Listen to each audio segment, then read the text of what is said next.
माझ्या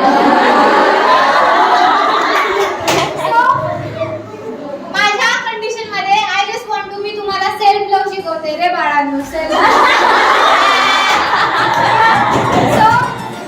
लव्ह म्हणजे काय? समजा फॉर एक्झाम्पल आपण एखाद्या व्यक्तीवरती खूप जास्त प्रेम करतो.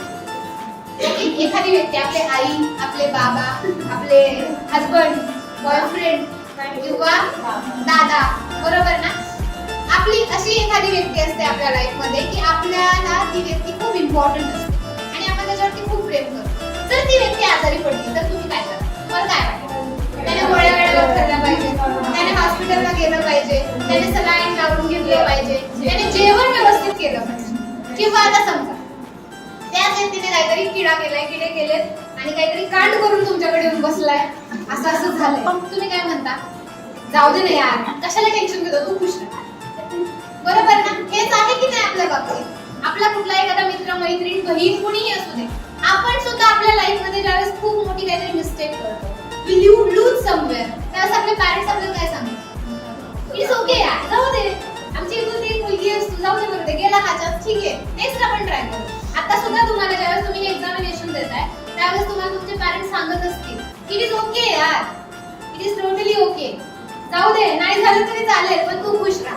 म्हणजे लव्ह इज व्हॉट, की ज्या व्यक्तीवरती आपलं प्रेम आहे किंवा ज्या गोष्टींवरती आपलं प्रेम आहे, आपल्याला असं वाटतं की ते कंटिन्यू हॅपी राहायला पाहिजे. काही जरी झालं, कितीही मोठे वादळ आलं आयुष्यामध्ये, तरी त्याने कसं राहिलं पाहिजे? खुश राहायचं.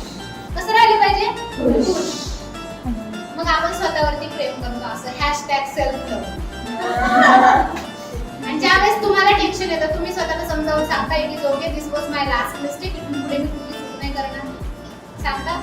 ज्यावेळेस तुम्ही आजारी असता त्यावेळेस तुम्ही स्वतः उठून किचन मध्ये जाऊन ताट भरून जेवण जेवता. ज्यावेळेस तुम्ही आजारी असता त्यावेळेस स्वतः टाइम टू टाइम टॅबलेट खाता. त्यावेळेस तुम्हाला डाऊन फील होतंय, तुम्ही म्हणता मला हॉस्पिटलला जायचंय, मला सलाईन लावून द्या, डॉक्टरने आजारी आहे. येस, असं कधी करता? मग कशाला तुम्ही सेल्फ लव्ह इज आणि कशाला तुम्ही म्हणता की माझं स्वतःवरती प्रेम नाहीये? If you are not self लव्हचा पहिली कंडिशन ही आहे की सेल्फ केअर. तुम्ही स्वतःची काळजी घेता. तुम्ही राहताना कसं राहता, तुम्ही बोलताना कसं बोलता, किंवा तुम्ही स्वतःची किती काळजी घेता. आपण काय करतो? जगाची काळजी घ्यायला आपण रिकाम आहोत, स्वतःवर किती पण येतं आम्हाला काय माहिती. ओके, घरातली आई म्हणणारी जी व्यक्ती असते, सगळ्यांची किती काळजी घेते, पण कधी तिला काहीतरी खाऊ वाटतं म्हणून ती स्वतःसाठी वेगळं नाही करत.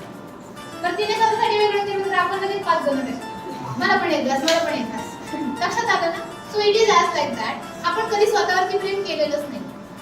म्हणजे आता जर मी तुम्हाला म्हटलं की क्लोज युअर आईज आणि तुमच्या जवळच्या 3 व्यक्तींची नावं सांगा, तर तुम्ही म्हणा मम्मी, पप्पा, भैया. Where are you? तुम्ही कुठे? इथं. आम्ही कुठे? अकॅडमीत. ओके, नाही. सो दिस इज, त्याच्यामध्ये असं आलं पाहिजे की मी माय सेल्फ. लक्षात आलं? सोनाली अँड सोना प्रेम करणारे व्यक्ती. बाकीचं मला मोह माया आहे सगळं, आय डोंट बिलीव्ह. लक्षात आलं?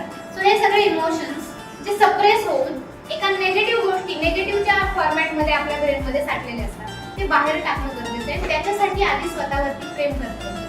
स्वतःवरती प्रेम करणं म्हणजे स्वतःला माफ करणं, स्वतःला समजून घेणं. जे काय बघा मी कंडिशन मध्ये आता सध्या आहे, इट इज ओके. अपंग मुलं असतात काही आई वडिलांचे, ऍज इट इज सांभाळतात ना, ते सोडून नाही देत का? ते प्रेम. That is the real love. Okay, मग आपण कुठेतरी कमी पडतो यार. You have to understand yourself की नाही, इथे मला थोडंसं प्रेशर येते, हे मी असं सेम नाही करू शकत दुसऱ्यासारखं, मला थोडंसं कमी जास्त होतंय. त्यावेळेस तुम्ही स्वतःला अंडरस्टँड केलं तर ऑब्व्हियसली तुम्ही डबल पटीने पुढे जा. पण आपण ते करतोय का?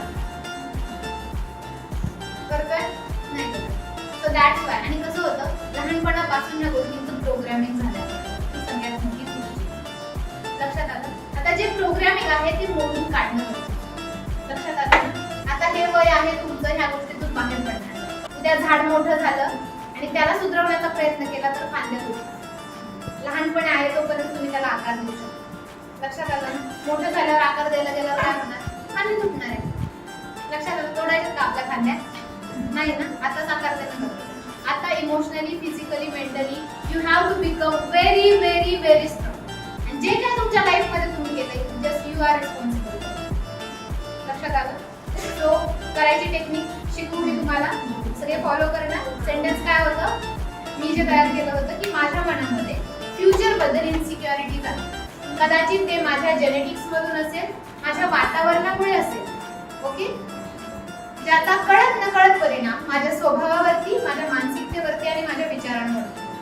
असं असून सुद्धा मी स्वतःचा स्वीकार करते, मी स्वतःला माफ करते, स्वतःवरती निस्वार्थ प्रेम. निस्वार्थ प्रेम म्हणजे आता सांगितलेलं प्रेम, ते प्रेम नाही. सो निस्वार्थ प्रेम करते आणि स्वतःला या फ्युचर फिअर कायमस्वरूपी मुक्त होते.